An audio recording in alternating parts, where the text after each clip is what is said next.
भगवान महादेव जिनके शिव नाम जपने से सब पापों का नाश होता है और जिनके चरणों में प्रणाम करने से सब प्रकार के दुख दूर हो जाते हैं। जन्म और मृत्यु जिनके हाथ में है, जो गौर वर्ण हैं, दया के सागर हैं, भक्त वत्सल हैं, भक्तों के मनोरथों को पूर्ण करते हैं, ऐसे दया के सागर देवादिदेव महादेव भूतनाथ भोले बाबा जी के चरण कमलों में हम सब मिल करके सादर प्रणाम करते हैं। बोलो जय सिया राम। तो आइए हम सब लोग यहाँ पे भगवान महादेव के चरणों में उपस्थित होकर के भगवान महादेव की कृपा से अपने इस शुभ अवसर का लाभ उठावें जो भगवान की कृपा से हमें अवसर प्राप्त हुआ है। भगवान महादेव के चरित्र गा करके सुन करके अपने वाणी और श्रोतेंद्रियों को हम लोग पवित्र करें। तो हम लोग कथा सुन रहे थे भगवान महादेव के चरित्रों में। भगवान महादेव के दो पुत्र, एक का नाम है कार्तिकेय महाराज और एक है गणपति। बोलो जय सिया राम। इनकी दोनों की हमने कथा सुनी, प्राकट्य की प्रकट हुए। गणपति भगवान को प्रथम पूज्य होने का वरदान मिला। उसमें एक कथा यह भी आती है कि प्रथम पूज्य होने का प्रदान कैसे मिला, कि सारे देवी देवता ये चाहते थे कि हम ही प्रथम पूज्य हों, कि हमारी सबसे पहले पूजा हो। तो कहीं कहीं ऐसी भी कथा आती है कि भगवान गणेश जी ने राम नाम लिखा धरती पे। जैसे हम उंगली से लिख देते हैं, मिट्टी राख डाली, उसमें नए नए वर्ण अक्षर लिखते हैं, मिटा देते हैं। ऐसे ही गणपति जी ने राम नाम लिखा और उसकी परिक्रमा की। ये बात उस समय की है जब सारे देवी देवता कहने लगे कि प्रथम पूज्य होने का वरदान हमें मिले। तो वहां पर यह शर्त रखी थी कि जो पृथ्वी की 7 परिक्रमा पूर्ण करके सबसे पहले लौटेगा, उसी को ही प्रथम पूज्य होने का श्रेय प्राप्त होगा। तो सारे के सारे देवी देवता अपने अपने वाहन उठाए। किसी ने हाथी लिया, किसी ने मोर लिया, किसी ने शेर लिया, किसी ने गरुड़ लिया, किसी ने नंदी लिया, कुछ लिया। तो गणेश भगवान जी के पास क्या है? मूसक, चूहा मूसक। तो गणेश जी ने विचार किया कि भाई हम तो कितने भी दौड़ लें, फुल स्पीड में जितनी भी स्पीड आप सारी बढ़ाएंगे अपने वाहन की, तब भी पार नहीं पा सकते, तब भी जा सकते हैं। तो उन्होंने क्या किया? बुद्धि का प्रयोग किया, विवेक बुद्धि। तो धरती के ऊपर राम नाम लिखा और उसी की ही परिक्रमा कर ली। तो राम नाम की परिक्रमा करने का ये प्रभाव हुआ कि जितने भी देवी देवता थे उनको ये दिखा आगे कि चूहे के पंजों के निशान दिखाई दिए। और उन्होंने यह अर्थ लगाया कि गणेश जी हमारे से पहले परिक्रमा करके चले गए। जो भी देवी देवता सबको दिखे, क्योंकि राम नाम के अंदर ही सारी सृष्टि समाई हुई है। तो गणेश जी ने राम नाम की परिक्रमा करके सारी की सारी पृथ्वी की परिक्रमा कर ली। बोलो जय सिया राम। तो प्रथम पूज्य होने का वरदान मिला। एक तो कथा ये है। एक हमने ये सुनी थी कि भगवान ने जब गणेश जी का सिर काट दिया था, तो उस समय जब उनका सिर जोड़ा गया तब उनको प्रथम पूज्य होने का वरदान मिला। बोलो जय सिया राम। तो इस प्रकार की कथाएं हैं। जैसे भगवान अनंत हैं, भगवान की कथाएं भी अनंत हैं और कल्प भेद के अनुसार अलग अलग भगवान के चरित्र होते हैं। कहीं शंका नहीं करनी चाहिए बस। बोलो जय सिया राम। भगवान की कथाएं कई बार पहले भी कह चुके हैं इस बारे में कि कई कई भगवान के ऐसे चरित्र हैं जहां पर मोह उत्पन्न हो जाता है, लेकिन मोह की बात नहीं होनी चाहिए, शंका नहीं करनी चाहिए। भगवान की कथा सुनो, कथा सुनने का ही लाभ है। बोलो जय सिया राम। तो हम कभी कभी व्यक्ति ना अपने भविष्य को देख करके भी सचेत नहीं होता है कि भविष्य में मेरे क्या होने वाला है, मैं क्या कर रहा हूं, उसको देख करके भी सचेत नहीं होता। तो रावण ने अपने जब सिर काट काट करके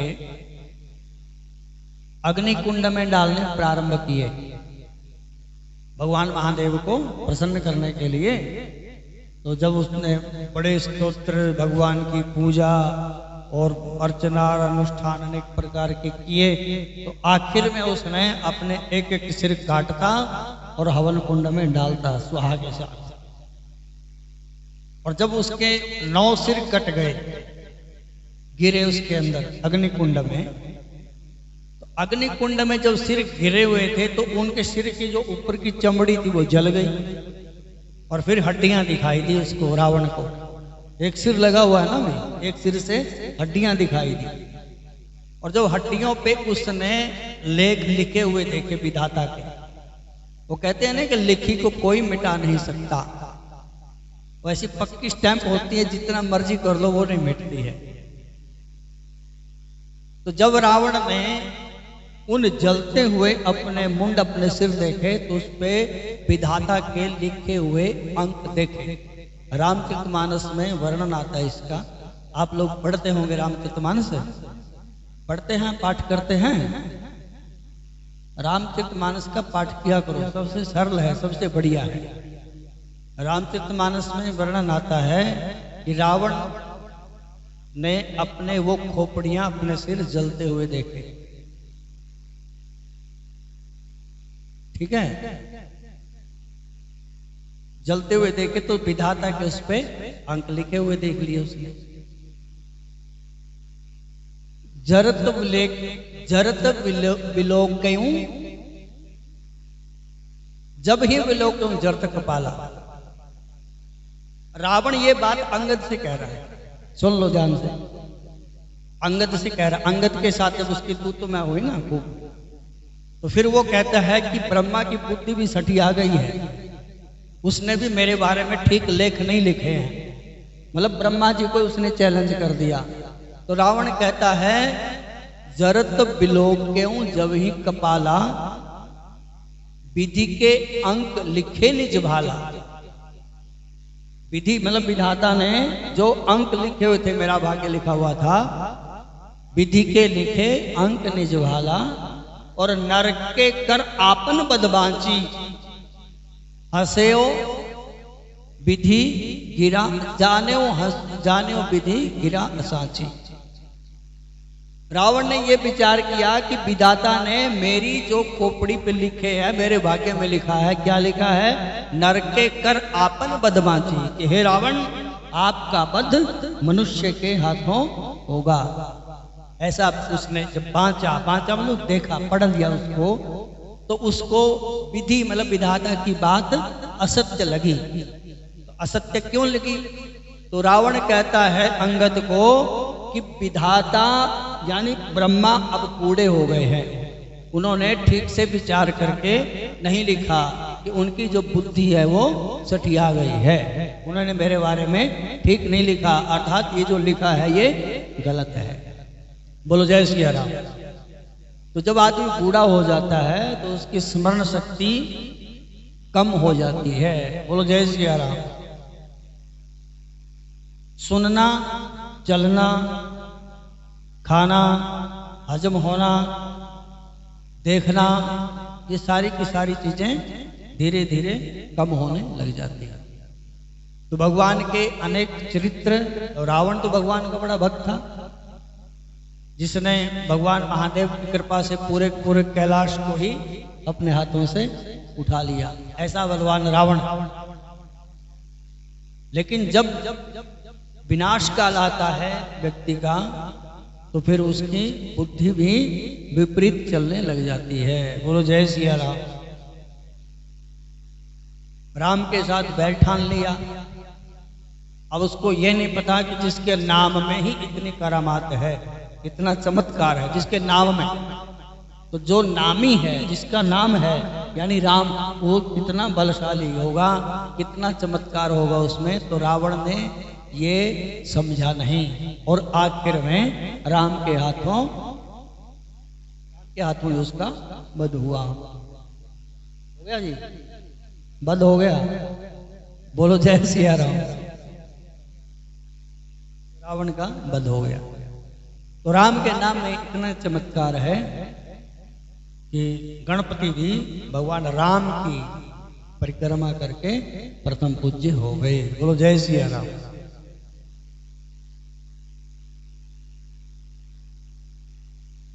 इसके बाद कथा आती है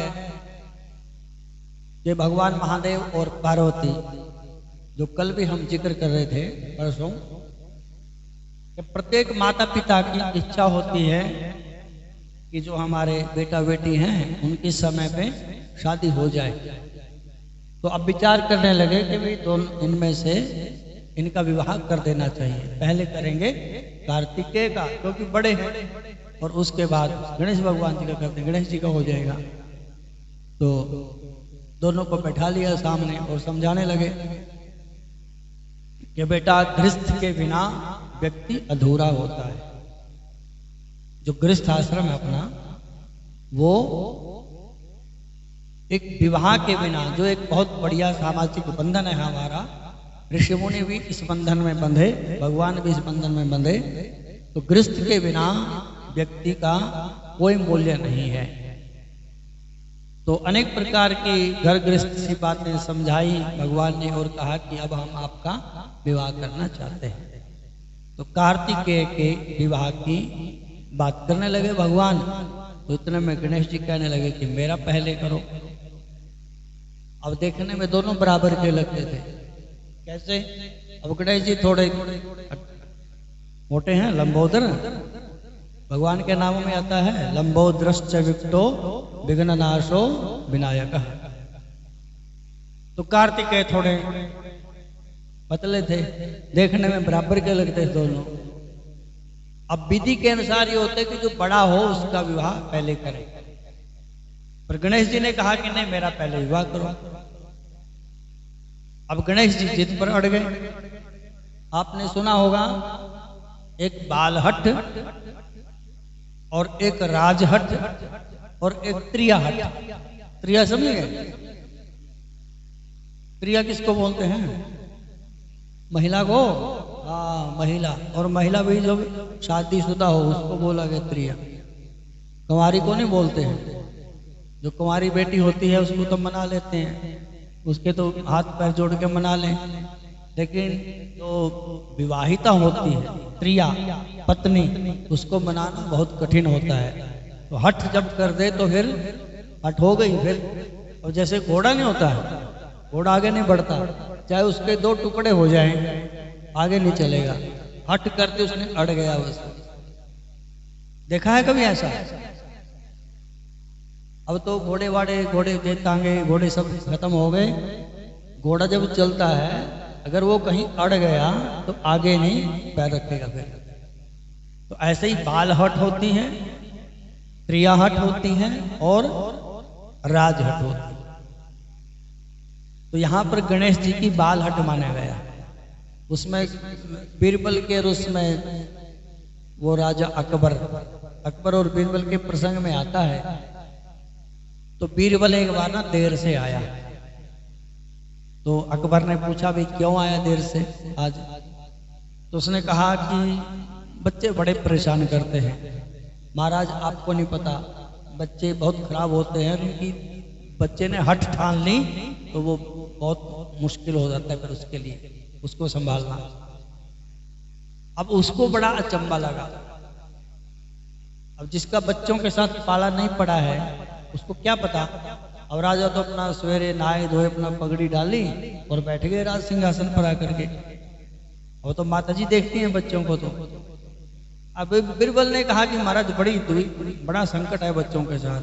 अब उन्होंने कहा ऐसा क्या बच्चे की हट होती है? दूध मांगेगा, पानी मांगेगा, कपड़े मांगेगा, कुछ खाने पीने की चीज मांगेगा। आप राज कर्मचारी हैं, हमारे मुख्य हैं, इसमें क्या? बोले नहीं, आप नहीं समझेंगे। बोले नहीं, समझाओ मेरे को। अब उन्हें कहा कि चलो आपको मैं कल ही समझाऊंगा, आज तो नहीं समझा पाता, काम में लग गए अपने। अगले दिन एक छोटे से बालक को, 4-5 साल का बालक था, उसको समझा बुझा करके बीरबल ले आए। तो उस बालक ने आकर के वहां पर राज दरबार में, तो वो बालक बैठ गया वहां पे। तो बीरबल ने पूछा कि राजा, बीरबल ने बोला कि राजा साहब को प्रणाम करो। उसने राजा को प्रणाम कर दिया। अब वो बीरबल बोलता है राजा को कि महाराज आप इनसे अब पूछो क्या चाहिए बच्चे को, इनकी इच्छा है कुछ। तो उसने कहा कि बेटा क्या चाहिए? अब उसने कहा कि मेरे को एक गन्ना चाहिए, गन्ना चूसने के लिए गन्ना चाहिए। अब उसने फटाफट वहां पे गन्ना मंगवा दिया, कि गन्ना ला करके रख दिया। तो बच्चा कहता है कि ये मेरे से बड़ा, इसको छोटा कर दो। अब बच्चा छोटा रहा, 3 फुट का होगा ज्यादा से ज्यादा। तो उसने कहा कि छोटा कर दे, उसको छोटा कर दिया। ऊपर से जितना बच्चे के बराबर था उसको काट दिया। तो कहा कि इसको अब भी कुछ ठीक नहीं लग रहा है, इसके 2 टुकड़े कर दो। तो उसने जो कर्मचारी था उसने उसके 2 टुकड़े कर दिए। 2 टुकड़े करने के बाद उसने थोड़ा बहुत जो काटते हैं ना, तो थोड़ा बहुत फर्क रह गया होगा। एक आध वो सेंटीमीटर फीता तो उसने ले नहीं रखा था, उसने बीच में से कट कर दिया। अब वो छोटा बड़ा रह गया कहीं, तो उसने ऐसे लगाए और एक ऊपर निकल गया। बोले नहीं बराबर नहीं है, इसको बराबर करो। अब फिर जो बड़े वाला उसको काटा उसने, तो फिर थोड़ा ज्यादा कट गया वो। अब इतना फिर ज्यादा कट गया, फिर मिलाया, फिर इधर वाला बड़ा हो गया। तो उसने कहा कि नहीं ये ठीक नहीं है, और इसको ऐसे ही जोड़ दो, इसको ये जैसा था ना वैसे जोड़ दो। अब वो कहता अब थोड़ी जोड़ेगा ये। बोले नहीं जोड़ दो बस इसको। अब राजा ने कहा कि बेटा अब ये नहीं जोड़ेगा। अब वो रोने लगा, बोले नहीं ये जैसा था इसको वैसे ही बनाओ। अब वो उसने रो रो के बुरे हाल कर दिए। तो बीरबल ने कहा कि यही तो हट है इसकी, अब जोड़ के दिखाओ गन्ना इसका। ठीक है, बात समझ गए ना? तो बाल हट जो होती है वो बड़ी खतरनाक होती है। और ऐसे ही गणेश जी महाराज अड़ गए इस पे कि शादी मेरी पहली करो। बोलो जय सिया राम। अब गणेश भगवान की बात को सुन करके कार्तिकेय महाराज जो अभी अभी तैयार हैं शादी करने के लिए, वो भी उनकी तरफ देखे। भगवान महादेव, पार्वती माता, ये क्या हो गया? तो भगवान ने कहा कि चलो ठीक है, वही एक शर्त रखते हैं। आपको पता है फिर वो शर्त रखी गई कि पृथ्वी की परिक्रमा करके जो सबसे पहले आएगा उसी का विवाह करेंगे। अब इतने में क्या हुआ, गणेश जी महाराज बैठे बैठे विचार करते हैं कि बड़ी भयंकर शर्त लगी भई ये तो। और कार्तिक के महाराज जी ने उसी समय पिताजी की बात सुनी, अपने मोर के ऊपर बैठे और चल दिए परिक्रमा करने के लिए। 7 परिक्रमा करके आनी है, एक आदमी नहीं करनी है। देखो पृथ्वी की परिक्रमा करने का अर्थ ये होता है कि पृथ्वी के ऊपर जितने भी तीर्थ हैं सभी तीर्थों में जाना है, स्नान करना है। जब सभी तीर्थों में स्नान हो जाएगा तो पृथ्वी की एक परिक्रमा पूरी हो जाएगी। बोलो जय सिया राम। आप लोग वृंदावन जाते हैं ना, तो गिरिराज भी जाते होंगे, गिरिराज की परिक्रमा करते हैं। तो परिक्रमा का मतलब ये है कि ऐसे नहीं वो घूम गए वहां पे। परिक्रमा मार्ग में जो जो तीर्थ आते हैं, जो जो स्थान आते हैं भगवान की लीलाओं से संबंधित, उनमें जाते हैं, दर्शन करते हैं। अगर स्नान करने की व्यवस्था है तो स्नान करते हैं। तो जो भी वहां पे 4-5 स्थान पड़ते हैं परिक्रमा मार्ग में, तो उनके हम दर्शन स्नान करते हैं, तब हमारी परिक्रमा पूर्ण होती है। बोलो जय सिया राम। तो पृथ्वी की परिक्रमा करने का अर्थ है कि सभी तीर्थों की यात्रा करना। जब कार्तिकेय जी महाराज चले गए तो इधर गणेश जी ने विचार किया कि मुझे क्या करना चाहिए। उन्होंने माता पिता जी को चौकी के ऊपर बैठाया भगवान महादेव और पार्वती को, और उनकी पूजा की और उनकी 7 परिक्रमा कर ली।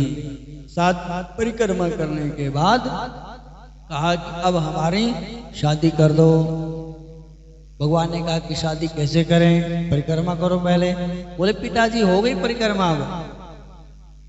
अब गणेश जी वहां पे तर्क देते हैं कि हे पिताश्री, आप बोलते हैं कि माता पिता के चरणों में सभी तीर्थों का निवास होता है, और माता पिता के चरणों में तीर्थों का निवास होता है, तो आप मेरे माता पिता और हमने आपकी परिक्रमा कर ली, सारी तीर्थ यात्रा हो गई।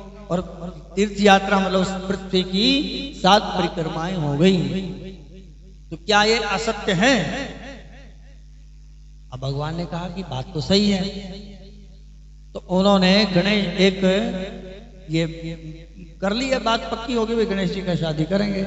इतने में एक प्रजापति विश्वरूप, उनकी 2 बेटियां थी बड़ी सुंदर। एक का नाम थी सिद्धि, एक का नाम था बुद्धि। जब पूजा करते हैं उसमें बोलते हैं ना, सिद्धि बुद्धि सहिताय श्रीमन महागणाधि पतये नमः। तो सिद्धि और बुद्धि 2 बेटियां थी। उन दोनों बेटियों के साथ गणेश जी का विवाह संपन्न हुआ। बोलो जय सिया राम। अब 2 मिल गई।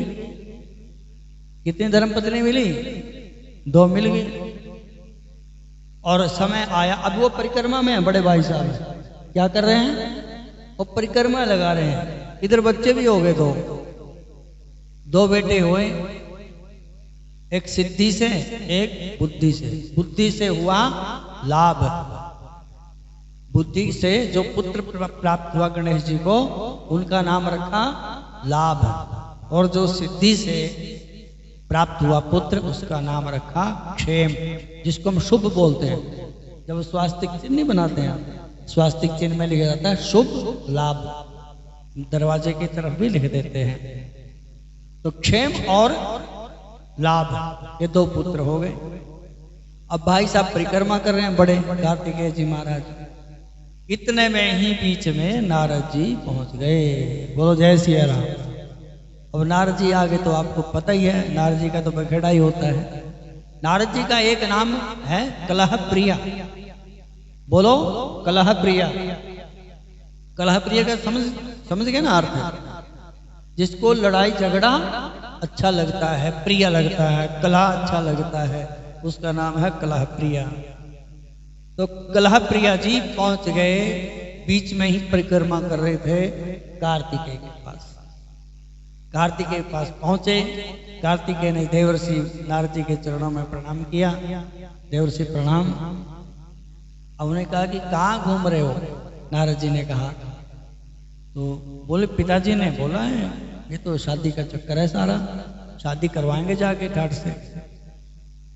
तो नारद जी ने वहां उनको समझाना शुरू कर दिया। बोले तुम्हारे साथ छल हुआ है। महाराज आप क्या बात करते हैं? नहीं, तुम्हारे साथ छल हुआ है। कैसे? तुम्हारे माता पिता ने गणेश का विवाह कर दिया, गणेश ने कोई परिक्रमा नहीं की है। अब वहां पे उसको लगा तो कार्तिकेय को, तो जहां जहां कार्तिकेय जाते वहां आगे आगे चूहे के निशान दिखाई देते, पैरों के निशान। अब संदेह तो हो गया। तो नारद जी ने कहा कि भाई उसका तो विवाह हो गया। अच्छा ये कैसे हुआ? बोले एक नहीं 2 मिली है उसको। जो समाचार पत्र जब छपता है ना, है तो छोटी सी बात को इतनी बड़ी खबर बना देते हो, मिर्च मसाले लगा करके। नारद जी को सीधा सा बोलना था कि भैया अब परिक्रमा पूर्ण करो, तीर्थ में स्नान करो, घर चले जाओ, गणेश जी का विवाह हो गया। बस इतनी बात थी ना, है? अब ये बताने की क्या जरूरत है कि उसकी 2 बहुएं आ गई हैं और 2 बेटे भी हो गए हैं, तुम्हारे साथ छल हुआ है। ऐसे ऐसे प्रवचन दिए कि जो माता पिता अपने पुत्र के साथ छल करता है तो उनके तो दर्शन भी नहीं करने चाहिए माता पिता के। यदि कोई माता ही पुत्र को विष दे दे तो उस माता के दर्शन नहीं करने चाहिए। कोई पिता अपने पुत्र को बेच देता है तो उस पिता के दर्शन नहीं करने चाहिए। यदि राजा अपनी प्रजा से ही दगा करता है तो उस राजा के दर्शन नहीं करने चाहिए। ऐसा प्रवचन दे करके नारद जी तो वहां से चले गए। अब कहां तीर्थ में मन लगना था, लगेगा भाई? आप कहीं वृंदावन गए या तीर्थ में और आपको ऐसा दुख भरा समाचार मिल जाए तो फिर मन लगेगा वहां पे? है बोलो, नहीं लगेगा मन, नहीं लगेगा मन। और उस समय तो ऐसे होगा कि चलो वापिस ही चलते हैं फिर। अब उसने वापिस ही कैलाश की यात्रा की। बोलो जय सिया राम। कैलाश की यात्रा की, माता पिता के पास आ गए, बस चरणों में प्रणाम किया और वहां से वापिस चले गए क्रौंच पर्वत पर बैठ करके तपस्या में बैठ गए कि इस संसार में हमारा कोई नहीं है, अब तो बैठ करके आराम से भगवान का भजन करेंगे। माता ने समझाने का प्रयास किया, भगवान महादेव भी बड़े समझाने का प्रयास किया, लेकिन किसी की कोई बात नहीं सुने और सीधे ही क्रौंच पर्वत पर बैठ करके भगवान का भजन करने लगे। बोलो जय सिया राम। ये भगवान के जो दो पुत्र हैं उनके चरित्र